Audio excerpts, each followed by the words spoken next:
and Happy New Year to you. Good morning. Um, Thank you. We have this beautiful altar here. After the service, come by and have a look at it. It's from our World Peace Meditation yesterday at 4 a.m. Who was at the meditation? The rest of them are sleeping. It was very well attended and was quite beautiful. And so come and have a look at it afterwards. And also we've got our candelabra lit because it's the conclusion of the 8-day holy season of Hanukkah. And so that's why that's all lit up as well. And any birthdays today? Yes, happy birthday. Yeah, for your flower dedication. Thank you. Yeah. And actually, it was yesterday was the president of our board, Chandra, who did the announcement. It was her birthday all day yesterday. Yeah, yeah, yeah. And it was Christopher Fritchie's birthday on December 22nd, and William Abel's on yesterday, 31st, and Pam Atchison, and Suzanne Sackett's on the 25th. It's just not that I'm counting or anything. It's just that mine's on the 4th. Usually I start to warn you a month, because look, Capricorns have to stick together, because otherwise these world events get in the way of our birthday celebrations, like world peace and the new year and all of that. Capricorns know it is never appropriate to combine gifts. That's a value. Now you're seeing my true colors. and in fact, that's what this new year is about at the center. When a new year starts, we get a new theme for the year. And our theme for this year is values-based spiritual living. And here's how we got to where we are with this theme business. A while ago, we started this experiment in our movement, Centers for Spiritual Living all over. We decided to try out a year-long voluntary grassroots theme for the whole year. And, people in the Center for Spiritual Living don't typically comply and join and follow. But strangely and uncharacteristically, over 200 centers said, yeah, we want to do this together. So we spent 2016 studying the vision of our movement, which you hear articulated, the vision of a healthy, loving world in which people are inspired and guided by spiritual values, and where there's a generous and ongoing sharing of heart and resources and so on. And it worked out great. And what I mean by that is it turned the language and the idea of our movement's vision into something really close and personal. And people were able to integrate it and see, where am I with that? And it worked so well that this year, as many, if not more, centers said, let's do the next step, which would be to study our movement's shared values. So this year we're focusing on the shared values of our organization so we can better understand what is this organization about, because values describe that. Values describe what a person or an individual is about, what's important to them. This year, as part of our theme, if you would like to receive weekly emails that highlight the value that we're studying, you can sign up to receive them in your inbox for free. And they are quotes from Ernest Holmes, directly from the other side to you. And all you have to do is navigate to our website, www.cslsr.org, and you'll see at the bottom of the quick links list, it says enroll for weekly values-based messages, which is a lovely way of keeping you on track with what we're studying together in the center. Now, keep in mind, if you do enroll, you have to verify that it's you, and that's to prevent people from signing up other people. Right? You can't just fill in random email addresses there, because the system will protect against that. So you'll get a verification, and if you don't check, yes, that's me, you won't be enrolled. It's a wonderful safety feature. And some people don't do that step, and then they'll say, what happened to my emails? Well, you have to do that second step, and sometimes the verification lands up in your spam. So right away, look for it and say, yes, it was indeed me, and I want to get those emails. Now, what are the values, the shared values of our organization? These are they: diversity, inclusivity, education, creativity, transformation, evolution, accountability, integrity, open communication, love and compassion, caring, and community service. And we just received the banner, which will be on display outside in the social hall. We didn't even have time to hang it up. It's so fresh off the printing press. It'll be right outside there next to our banner for the global vision. So that way, every time you come to the center, there'll be a reminder of what it is that we're studying together. So you don't have to worry about a quiz. You'll have the cheat sheet for you every single Sunday to have a look at as you come in.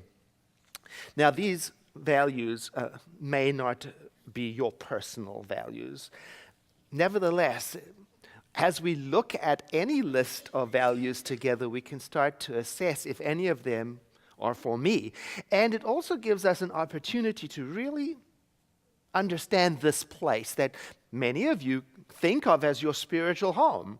It's important to know, what does an organization value? Because if enough of these values match my values, I'm going to feel comfortable here. And if enough of them do not match my values, I'm going to keep on bumping into a glass wall every time I try to progress. It's invisible. I'll tell you a story about that. Once upon a time, I signed up to be on a planning committee. We were going to put on a community fair. And once the meetings got started for the planning, it just became disastrous. We couldn't ever get anything done. We couldn't move forward in the same direction because it turns out that the people on the planning team had different values, different enough to make a decision impossible. One person valued sharing information with as many people as possible, and so she wanted to make sure that the ticket price was very inexpensive. Another person valued a really high-quality event and wanted it to narrow who could participate by having a real strong vetting process and check everybody out, and a rather expensive ticket price. Another person valued making a profit and really didn't care about the vetting process, just wanted to make sure that all the numbers worked out. Another person valued collaboration, community, and fun, and could care less about a ticket at all. And so, as it came time to discuss the ticket, oh my gosh, we were all over the map. And we couldn't understand it because we were otherwise really lovely people. But when it came time to discuss that, we got all bunched up because under the surface were these conflicting values. And the only way around is we had to bring our values out into the open. We had to bring them out and put them on the table and look at them and see if we had any in common. And could we select one or two or three of our shared values and say, these will be our guiding light when we make a decision? That takes a little bit of work. In fact, it's an important first step.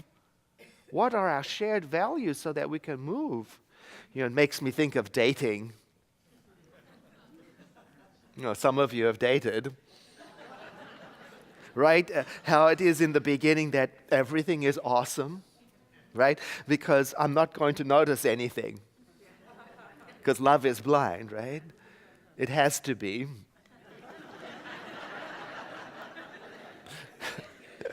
Because otherwise you see too much, right? So in the beginning you can't see anything. You're willing to not notice. You're willing to look the other way because you're getting to know each other and you want to show your most accommodating, beautiful self, right? But there comes that point, right, where you say, no, wait a minute. How important is healthy living to you because it's super important to me. Now, wait a minute. How important is compassion to you? Because it's like really the heart of who I am. That point comes where you start to have to discuss or become aware that, well, I say I value kindness, and this is what it means you can expect from me. It changes everything. Oh, values. And values are a little different from a vision, right? A vision is the thing that draws me forward, and I have no idea how I'm going to get there. Like a healthy, loving world in which forgiveness is the norm? Oh, that's a vision, but a value is different. A value isn't something I'm being pulled towards, I'm working out. A value is what is working in me right now. Values, that's the real thing. They're the operating system of your being, of your soul. Well, how do you know what your personal values are? Well, that's what this year is about. And as we explore the organization's values and you evaluate them, you might start identifying what that one's for me. Maybe some of these are mine too. I'm starting to become aware of that. And now a moment of shameless self-promotion. In my new book, which I'm thrilled to announce is coming out on Tuesday the 3rd, which is the day before Wednesday the 4th, which is my birthday. I think that would qualify for manipulation. It's coming out, and actually Stepping Stones Bookstore is doing pre-orders. They're coming, and they're really lovely. You can pre-order them. I mention it. It's called Ordinary Goodness. I mention it because it is in part about the spiritual values of goodness and kindness and compassion and faith and altruism and so on. And there is an exercise in it that I wrote about that really worked very well for me. I can't even remember where I got it. And the exercise helped me to discover what my own values are. That's important. Discovering what your values are, getting clarity about what your values are, helps you discover if they're real or not. Here's what I mean. It's one thing to say, I value spiritual living, I value kindness. It's another thing to have the evidence of it in your life. A trail of evidence that shows it. So the exercise in the book is about finding that trail of evidence, and the way you do it is by looking through other people's eyes at yourself. So here's how it goes. Now, it's a bit macabre for the first day of the year, but forgive me. Picture the scene. It's your memorial. And the speaker is there speaking about you. Oh, that Edward. He was the living, breathing example of what does that person say? Oh, that Joan, she could always be counted on to, what do they say? Oh, that Christopher. It was clear by the way he lived his life that he valued, what do they say? You see, because what they say is describing your values, at least as seen through their eyes, by way of your movement through the world. They're describing your operating system. And in the book, I say, look, if you're uncertain about how to complete that sentence for yourself, you don't know, what you can do is you can try asking some real live close friends. Just say to them, hey, if this was my memorial, how would you complete these sentences? Choose someone who loves you.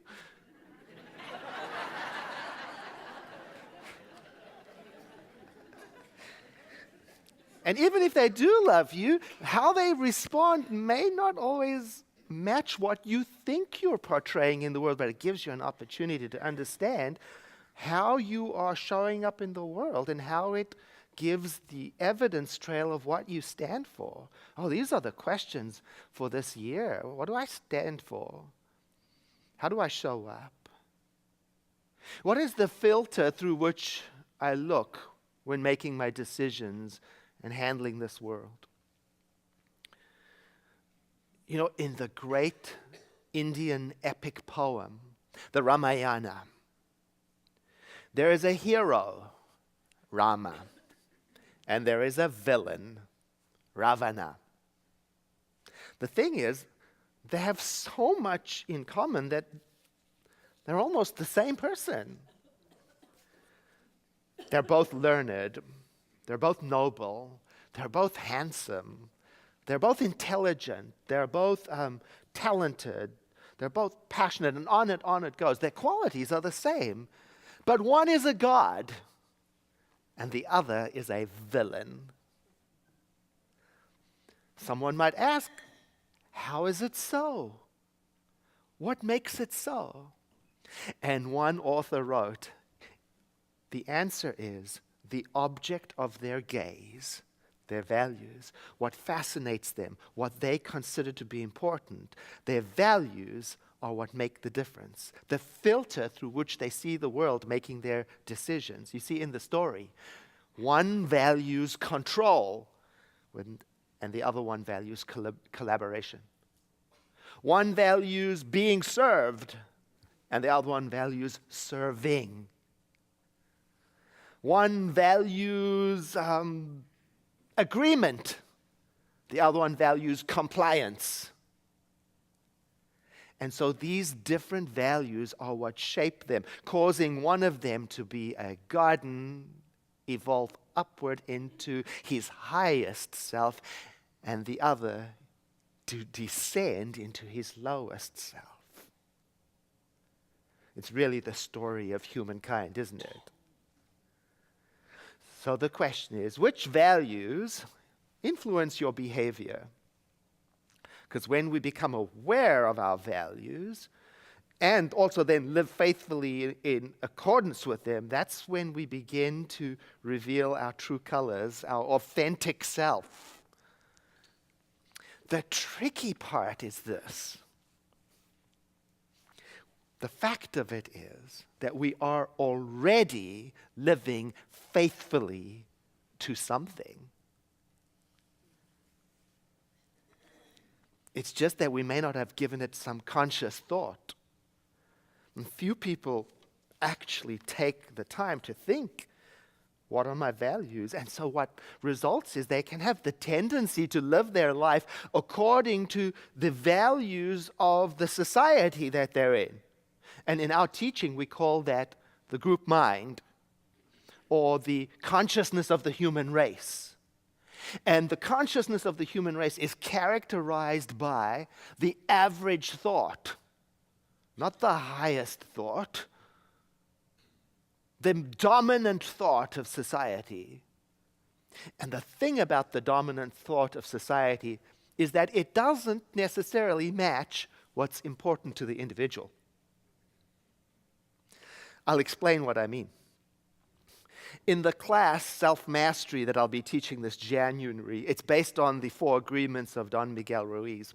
There's an exercise in the class in which we ask the students, how does the world, how does society define success and happiness? And we make a list, you can imagine, right? Then the second question we ask, now how do you define success and happiness? And they make a completely different list. Then the last part of the questioning is, why then do you think so many people spend so much time trying to conform to society's idea of happiness and success, almost abandoning their own values to fit in? Because group mind is so compelling and so present, and spiritual living is about standing up from it and rising above it and being in your own authentic self. That's why this month we're joining hundreds of centers, getting clear on our values, which are truly mine. And the 3 steps that are recommended are these. First, get clear on what is mine. Discover it. Wake up to what is authentically mine. Notice the difference between values that oppress me and values that are truly mine. That's what this whole year is about. And then the part 2 is to recommit to it. Recommit to leaving a trail of evidence. And this year is going to be very helpful for that. The Sunday morning services, the Sunday evening services, the Wednesday evening services, and the recommended books that we've got lined up for you, like this one for January, Discover a Richer Life by Ernest Holmes. Beautiful to support the discovery of a spiritual life. And then the 3rd step comes in, forgive. Because as you begin this exploration, it's possible that some of us will notice that, wow, there is no evidence of my values, or there's not as much as I'd like there to be, or the things I say I value are further away from me than I would like. And when that happens, sometimes good, gentle people will become self-critical and mean-spirited to themselves.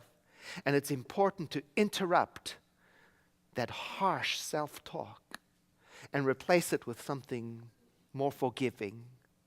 You know, like if you heard a young one saying that they were deciding to start something new this year, you'd speak to them with affirmation and forgiveness and grace and support. We have to do the same for ourselves. Self-compassion in this work is so, so important. Oh, this is a good time to start something new, January 1. But not so much with a new resolution. Maybe with a new question that will lead to the discovery of my personal values. How do I want to show up this year? What is the style in which I wish to travel through 2017?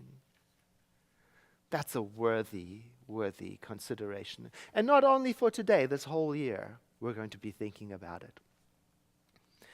Our spiritual leader, Dr. Ken Gordon, is coming to speak here later on this year. And he said something very interesting I want to share with you about this values-based spiritual living.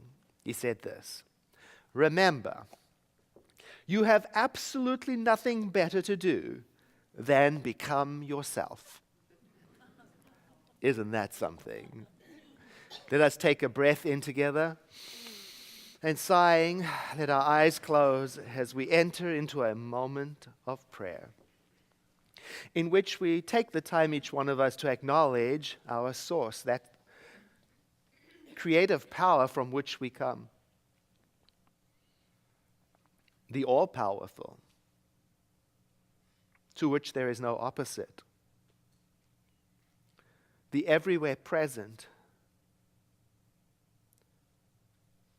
which is absent nowhere.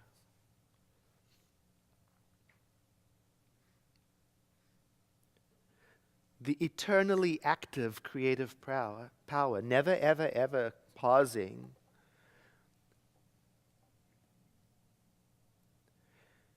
And in these thoughts of prayer, we are opening our hearts to the felt experience of unity with this everywhere present, all-knowing, constantly moving power, which some call God, some call the ground of all being, the thing itself, spirit.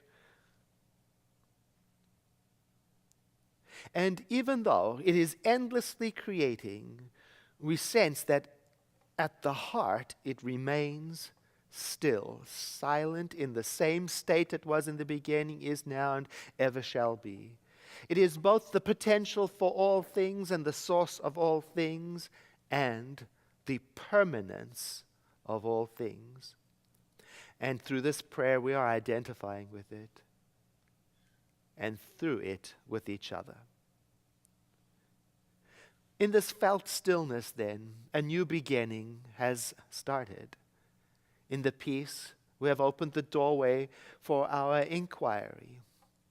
What do I value? What is important to me? And without forcing an answer or insisting on a reply, we let ourselves be open in the flow of expectation, understanding that divine wisdom within each one of us is even now communicating, showing, revealing. And we are celebrating this, understanding that we do this work of waking up to our authentic selves, not only for ourselves, but that we may become greater stewards of life, of all beings, greater channels of the eternal love that desires to express through us,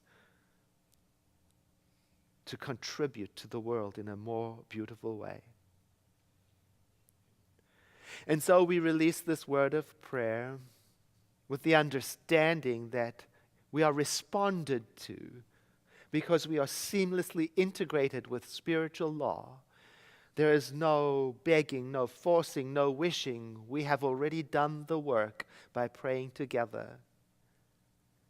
And so we let it be by saying together, and so it is.